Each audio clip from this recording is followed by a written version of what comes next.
Malaki talaga na itutulong ng Social Security System or SSS sa ating mga manggagawa. Kaya kung mayroong kapasidad para bayaran ng SSS, ipagpatuloy mo lang ito, kaibigan. Ngayong araw nais ko lang ibahagi sa inyo kung paano ko nag-apply at kung paano na-approve ang aking application sa SSS Sickness Benefit. Ilalagay ko rin dito, kaibigan, kung ano yung mga kailangan mong dokumento para makapag-apply ka sa nasabi kong application.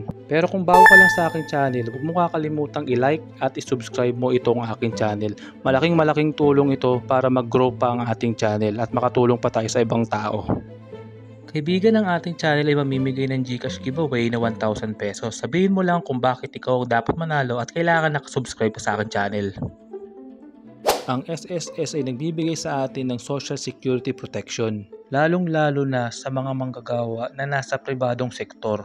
Nakakatulong ang SSS kung sakali ang miyembro nito ay namatay, na-disable, nagkasakit, nagbubuntis, or nasa katandaan na. Nga pala, kaibigan, ang aking ibabahagi ay batay sa aking karanasan. Heto nga pala ang mga dokumento na aking kinalap para ma-approve ang aking application sa SSS Sickness Benefit. Isa sa mga dokumentong aking hinanda ay ang Social Security System Medical Certificate. Nga pala, kaibigan, ang i-fill out natin dito ay yung SSS number natin at yung pangalan lang natin. Bukod doon, yung attending physician na natin ang kukumpleto nung ating form. Sunod naman yung medical certificate ng hospital kung saan tayo na-admit. Sinama ko na rin yung discharge paper ko na kung saan nakalagay ang breakdown lahat ng babayaran ko sa hospital. Sinama ko na rin pala, kaibigan, lahat ng result ko sa Department of Radiology or doon sa X-ray. Sinama ko na rin yung result ng aking clinical chemistry at result ng hematology. Nagsiguro na rin ako, kaibigan, nilagay ko na rin yung aking reseta mula sa doktor. Lahat pala na nabanggit kong dokumento, kaibigan, kailangan mong i-PDF or portable document format. Ilalagay kasi natin to bilang attachment sa iyong application online. Ngayong alam mo na lahat ang dapat ihanda ng mga dokumento at kung sakali nakalap mo na ang lahat ng ito, maaari na tayo mag-login sa mismong website ng SSS. At kung ikaw ay lehitimo at aktibong miyembro ng SSS, malamang, kaibigan, meron kang username and password doon sa website na yon. At kung sakaling wala ka pang username or password or hindi mo alam ang gagawin, mag-comment ka lang sa baba para gawan ko yan ng panibagong tutorial. Sa bahaging ito, ituturo ko sa inyo kung paano mag-login sa official website ng SSS. Mangyari lang, kaibigan, na pupunta ka sa member.sss.gov.ph para ikaw ay makapag-login. At kung sakali nakapag-login ka na, kaibigan, mare-redirect ka sa page ng website na ito. Ito yung tinatawag nilang dashboard. At dahil ang layunin natin ay makapag-apply for SSS Sickness Benefit, pipindutin lang natin yung benefits at under nun, pindutin natin yung apply for sickness benefit.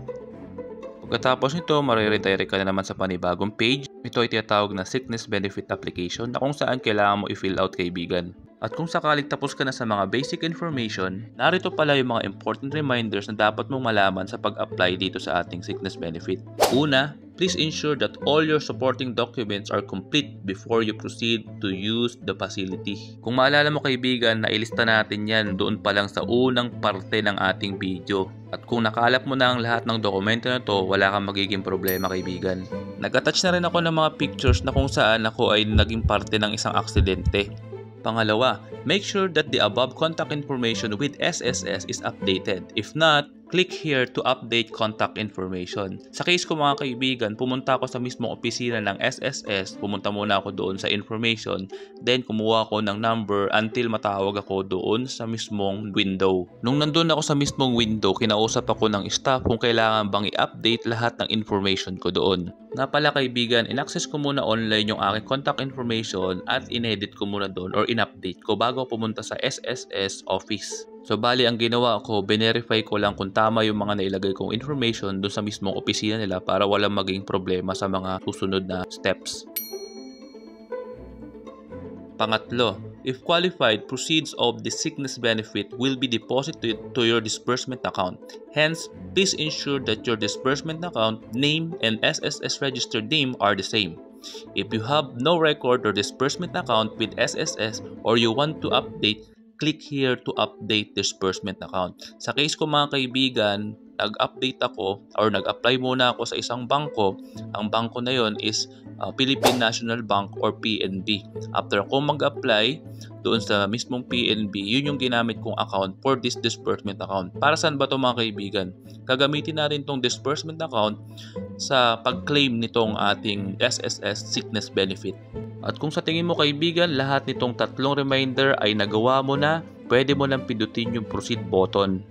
Ito nga pala yung susunod na bahagi ng sickness benefit application. Kailangan nating i-fill out lahat ng information na nakalagay dito kaibigan. Una, yung start of sickness. Sa case ko, nagkaroon ako ng aksidente noong June 26, 2024. Sa confinement location, ang pinili ko dyan ay sa hospital. Since sa hospital naman talaga ay na-admit ako. Sa date of discharge, since 3 days lang ako doon, June 29 na-release na ako. According sa aking attending physician, yung number of days claim ko is 90 days. Sunod, nilagay ko dito yung license number of my attending physician. Inignore ko lang yung physician is from abroad at dentist since taga dito naman yung aking doctor. Sa work-related, pinrest ko yung no kasi aksidente yung nangyari sa akin. At kung mapapansin nyo mga kaibigan, nakalagay na rin dito yung disbursement account enrolled ko which is Philippine National Bank. At sa huling bahagi nakalagay dito, were you an employed member at the time of sickness? Ang pinrest ko dito mga kaibigan is no. Hindi naman kasi ako talaga employed dahil isa akong freelancer. At ang aking payment sa SSS ay voluntary lamang. At kung nakumpleto mo na itong mga information na ito kaibigan, pwede mo lang pindutin yung proceed. Paalala lang kaibigan, yung susunod na form dito ay hindi ko na nailagay. Pero ang gagawin mo dito, i-upload mo lang lahat ng mga dokumentong nabanggit natin na naka-PDF format at wala ka magiging problema doon.